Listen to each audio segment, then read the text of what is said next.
Okay. I want to still keep for a second with the family business because to me it always is intriguing, the family business. How long did you stay there eventually?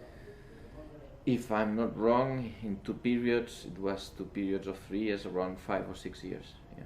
How has the relationship with your dad evolved? Has it become better because of it or worse? It's been always good.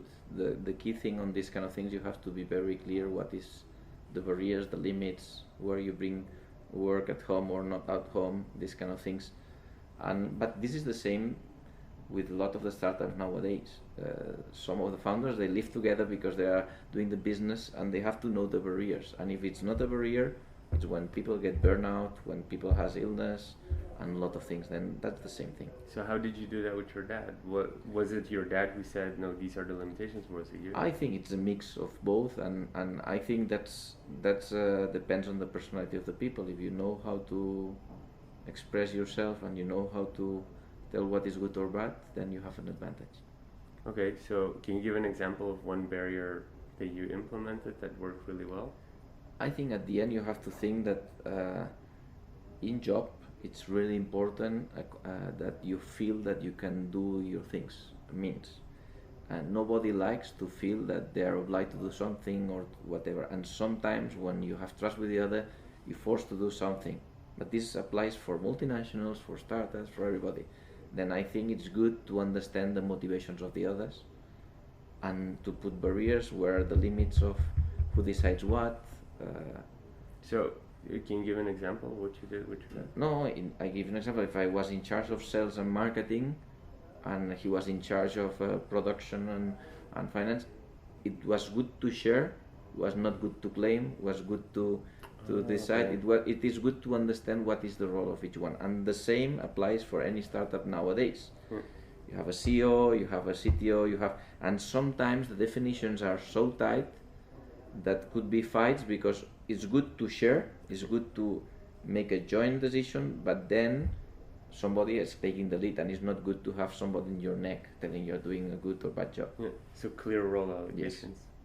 So okay, then from my perspective, a little bit the question: what if you're the CEO and let's say, I mean I've seen quite a lot of startups pass through our program, but so you're the CEO and you have a clear CTO, completely in charge of the app or platform, but you still seem like you want, something different implemented, and you want that, and you want that, and you have like discussions around these things. Based on what you just said, role allocation, the CTO would say to the CEO, no, like that's it. I'm not telling exactly that. What I'm telling is there is a time to challenge, a time to agree, and a time to execute. What is not good is that you agree something, as a team you agree, this is the direction, and then you challenge that decision. Oh, okay. Then always is good to challenge.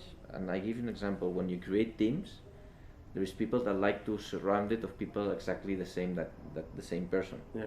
That's very convenient in the way that nobody challenges you, it's calm, whatever, but that's not advanced anything. When you are around with teams that challenge you, that's much more uncomfortable for you, but that make you evolve. Okay. But to control this has to be an agreement, a moment to discuss, a moment to everybody put their opinion, and then as a team agree what is good for the company. Once you agree that, and it is not another change that makes something that change on that decision, you cannot tell, oh, I was telling. No, we agree this, we know this is what we agree. It's any change, let's sit, discuss, and we change this, but this was the agreement. Yeah. What you cannot do is try to win always in your opinion. Yeah, I agree with that. If you like this episode, you can check out our most recent one here. And if you haven't already, make sure you click here to subscribe and see the next one. But if you're interested in more tips and tricks, then make sure to join our Facebook group where you can find thousands of like-minded people and you get direct access and support to any business question from the entire Startup Funding Event team.